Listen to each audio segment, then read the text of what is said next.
Welcome back, my fellow seekers of the unknown. We're about to embark on another captivating journey into the mysterious world of SCPs. If you're just joining us, don't worry, I've got you covered with a link to the earlier episodes right there in the description. Trust me, you won't want to miss those. Now, in this episode, we have something that's going to blow your mind. An actual interview with the enigmatic Makhanite entity known as SCP-7376-C. Imagine the secrets, the revelations, and the sheer wonder that await us as we delve into this extraordinary encounter. So, no more waiting, let's unravel the enigma together as we dive deep into the SCP-7376-C interview log. Ready? Let's jump straight into the unknown. Addendum 7376-C-2, Interview Log C1. Shortly after SCP-7376-C entered containment, Dr. Sophia Light requested that she be given jurisdiction over all interviews with the anomaly, claiming that, Level 5/security clearance required, would encourage him to speak candidly. Her request was accepted. Date, April 2, 2019. Interviewed, SCP-7376-C. Interviewer, Dr. Sophia Light, Director of Tactical Theology. SCP-7376-C sits at the interrogation table, his left arm resting on the counter. He is examining the joints in his left hand, testing their flexibility. As Dr. Light enters, he glances up from his work, then startles, performing a double take. He appears faintly shocked. Smiling. Surprised to see me? Redacted, Level 5 security clearance required.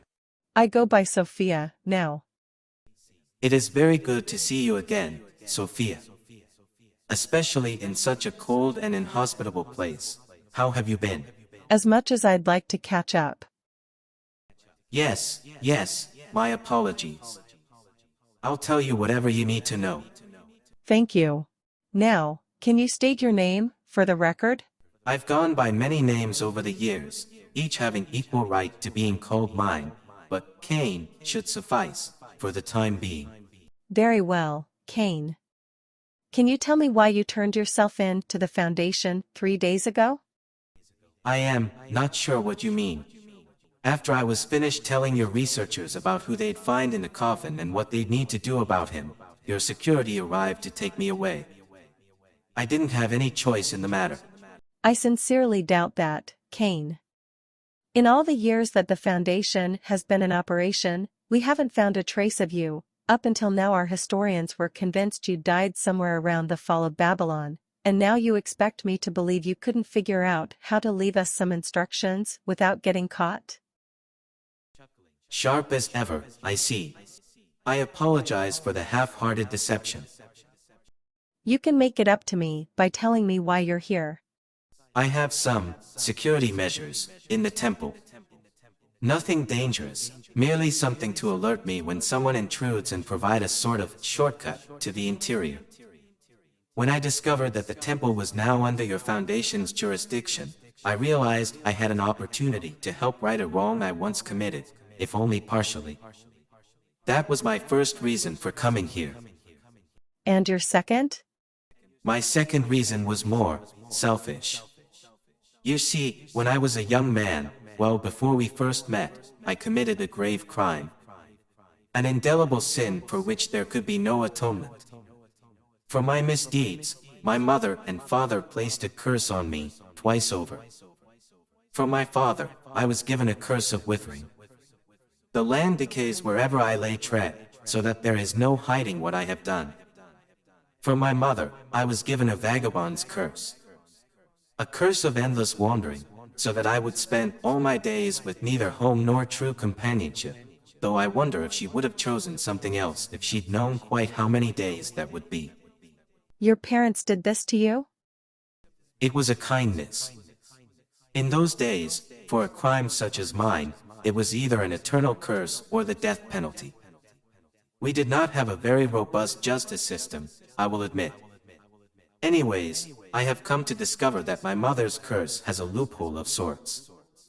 I can only stop my wandering if I am forced to stop, if I am imprisoned. You're telling me you want to be contained. There's little in this world I desire more.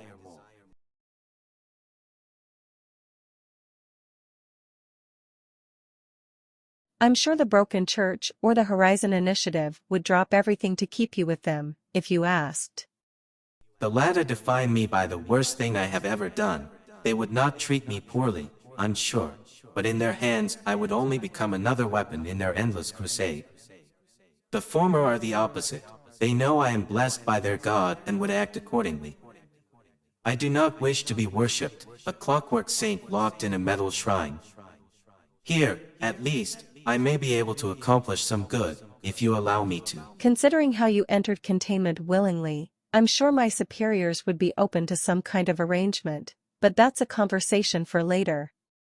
What's this you're saying about being blessed by Makhanite? Are you really its prophet?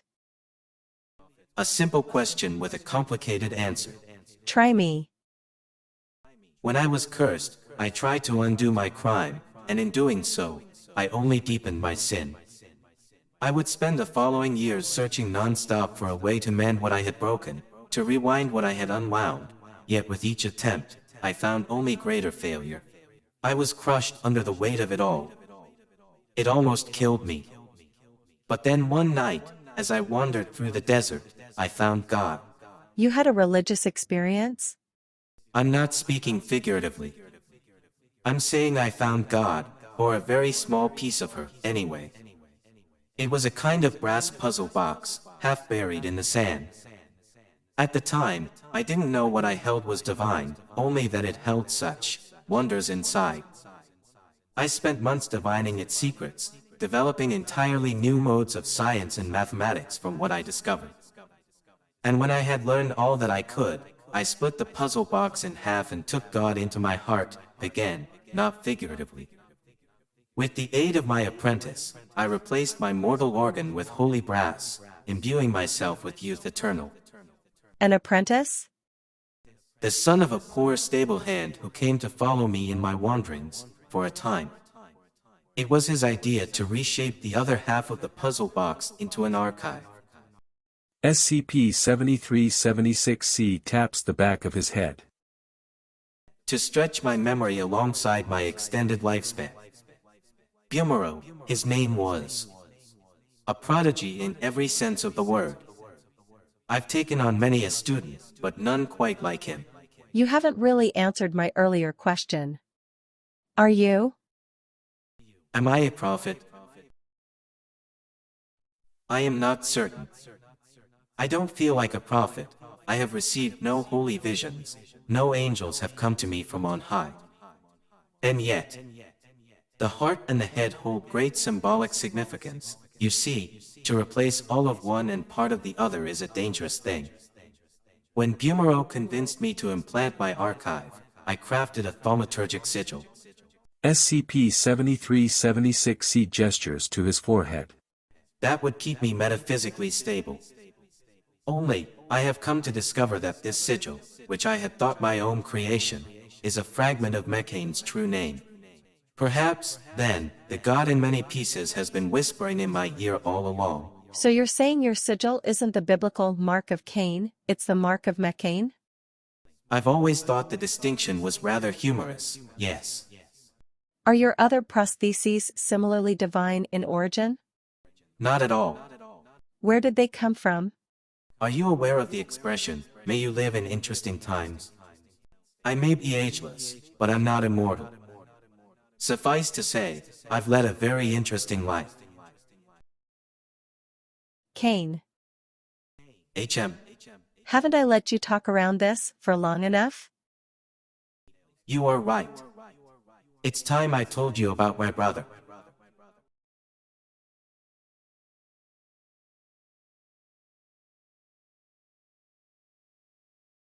And with that we are closing the SCP files for today. I hope you enjoyed today's entry. I know I did. Make sure to come back next time when the nature of Cain's mysterious brother Habil is finally revealed. Don't forget to subscribe to the channel to get notified when this and other great content drops. So see you next time, and I hope you have a great rest of your day.